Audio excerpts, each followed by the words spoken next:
I'm Dr. Bryan Wright, and this is Run to the Huddle.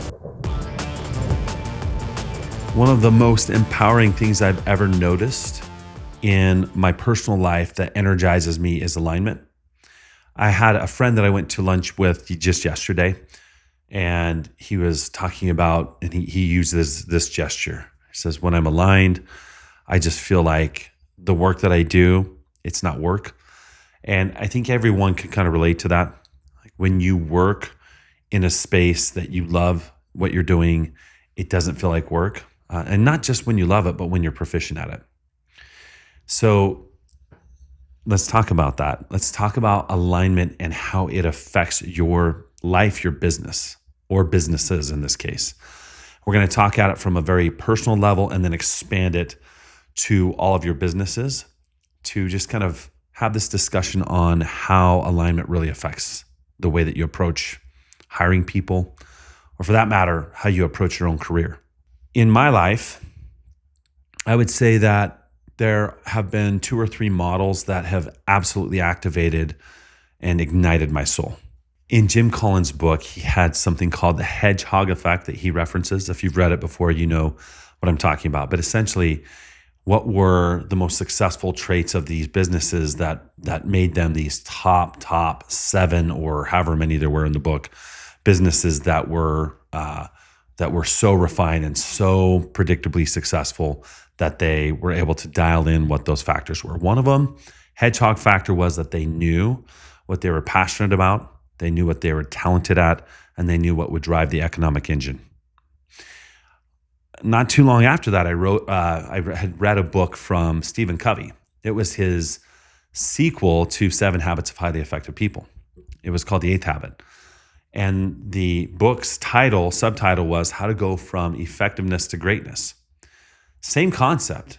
It was really the hedgehog principle plus 1. Essentially, it was what are you talented at? What is it that you have passion about? What is it that you actually can drive your economic engine with, make money from doing? And also, what is it that makes your conscience say this is good for the world? Those were the big 4. And that has guided me for so many years, especially this model would have been wonderful back before I even started college to understand how to navigate what I wanted to do, what career path I wanted to choose, in what niche I wanted to go in. But this is such a powerful model that actually it was referenced again in a book that was my favorite book of 2020. It's called Free to Focus. And inside of Free to Focus, Michael Hyatt brings out what's called the Freedom Compass. This one happens to be probably my favorite model of all of them. It brings all of it together quite nicely. Essentially, the conscious part and the passion part would fall into what makes us passionate. So those two pretty much fall into one category, passion. The other 2, which is does it drive my economic engine and am I talented at it, fall into the category of am I proficient? So we can dial it all into am I passionate, am I proficient? And when those 2 come together, it creates this little zone called the desire zone. The desire zone, to me, is perfectly synonymous with are you aligned? So when I find the majority of what it is that I'm doing to be in the desire zone, I feel like that is alignment. That is alignment. It doesn't mean that sometimes we don't have things that fall out of what we're passionate about or proficient within what our career path is. I mean, that's going to happen. And there's refinement that needs to happen within that space. But when you're in that desire zone, that's where the real magic happens. And again, it feels like you go to work and instead of it being TGIF, you've heard that phrase before, right? We're so thankful it's Friday, basically, right? It turns into TGIM. It's I can't wait for Monday to start. I can't wait to dig into this thing that I love to do, that I get to help people with, that I get to make money at. And I've seen that in my own life. I've seen it where it's like, oh man, I'm so glad that the week is over so I can just let down. And honestly, it's not a great feeling to just wait to punch out of the clock. And it's not something that needs to be moralized where somebody feels like, my goodness, if I feel like that, does that make me a bad person? Of course not. But it does mean that maybe there's some alignment that needs to happen. And it doesn't always have to happen by shifting absolute career paths or absolute, positions in a company. It can just be tweaks within that post even. But I find that these things that we get to do on the path of life are a lot like riding a bike. It's not like you set the bike and then you just push the go button and it goes. You have all these auto corrections that occur along the journey. A little bit of a left turn, a little bit of a right turn. It's always course correcting to make sure that we're on the path that really serves the world and serves us well. So you got to get aligned yourself first, right? You got to get to that place where you're in the desire zone. You're both passionate and proficient to a large degree, right? As an alternative, there's disinterested, there's distracted, and there's drudgery. Drudgery would be neither passion nor proficiency. Distracted and disinterested are somewhere in between. And that alignment really makes the world more focused and clear. So you're working because you love to. You're getting paid more and more and more because you usually get what you want when you're more fully aligned. You have your goals and you have what it is that you're doing and they're aligned. That's beautiful. Now, what happens when you start bringing people in on this whole entire mission that you have? It starts to get a little bit of we'll just say the music becomes more of a symphony, or it could become a bit of noise as well instead of music, right?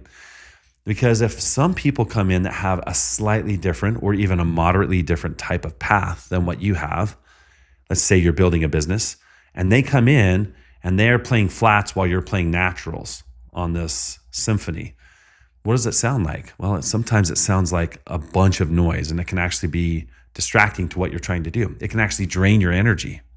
So where once you are aligned, you start to bring people into your business or into your leadership group. And if they're not aligned with that mission, with those values, with those goals, and with the passion that you have, it can feel very draining. And that'll lead you from going TGIM back to TGIF again. So this is why when we talk about team building, we're fanatical about hiring people that fuel that passion and fuel success, where the KPIs are improving as a result, the key performance indicators. So as you get bigger and bigger and bigger, of course, you can't be the only person that's bringing people in that are aligned with your personal likes and dislikes. At some point, the organization begins to take on a form of its own with a culture. And it's very important as a leader to set intentional boundaries around what do we mean by our values? What do we mean by our purpose? So that as people come in, they can have different personalities. They may even have different belief systems, but they're aligned with the mission and the path of what we're doing, and they're aligned with the values. Those are always non-negotiable. No matter how big you get, no matter how many businesses you get, it's non-negotiable if you want energy, if you want TGIM, if you want passion and proficiency within your organization. It's non-negotiable to have people who are aligned with the values and the purpose, at least, right? And they also have to be aligned with the fact that there needs to be performance and exchange happening, or, we can't really stay in that position of employment. It's amazing to me how many people are like, yep, love the mission, love the values, but I don't understand why you're expecting me to hit certain metrics. I don't understand why the business wants me to hit certain KPIs. It feels like you're always numbers heavy. Well, I can tell you right now, that is a sure sign of lack of alignment. Like if they don't understand that the exchange of them getting paid with benefits and having a secure position is very much dependent upon how we perform, you're already out of alignment. It's already out of alignment. So unless there's a way to help them quickly get to that point where they can actually absorb it and go, that actually makes a ton of sense, we tend to not even consider those types of individuals on the team, because in the end, it's going to be like pulling one direction and an anchor dragging in the other direction. And one of the worst things that I see in organizations is when you've got all this jet fuel pulling in a certain lift, you've got all this energy pulling toward the goals and mission and vision, and you have drag occurring from all the dead weight that wants to pull against that. Whether it's, I don't agree with the metrics, I don't agree with the values in some covert or overt way. Those are the most important things. Whether or not you have personality differences, whether or not somebody has different beliefs at a core, I think is far less important than, hey, here's what we're doing as an organization. These are the values, mission, vision. And this is how we really see what success looks like. And we believe in exchange and abundance. This means that we give more than expected, you give more than expected, we keep on going power to power. Those are very key things that I like to look for when talking about alignment. So in the end, you felt it before. When everything is aligned, when you have passion and proficiency in your life, the world turns up to be a brighter blue. Even when the skies are gray, it's your favorite shade of gray. When it rains, it feels like it's raining money from heaven. It's raining life. It's giving life instead of, sort of the dreary feeling that sometimes comes. The best filter that I can ever put on in my life is to align my daily actions with my ultimate goals. And when I get people on board where they're feeling that same vibe because they want to, you don't have to pull them. They pull with you. And that's the real magical feeling inside of business, is when people are pulling with you instead of pulling against each other like it's a tug of war. Set that tone, set that absolute goal to have alignment with your people and especially within your own life. It'll make a huge difference.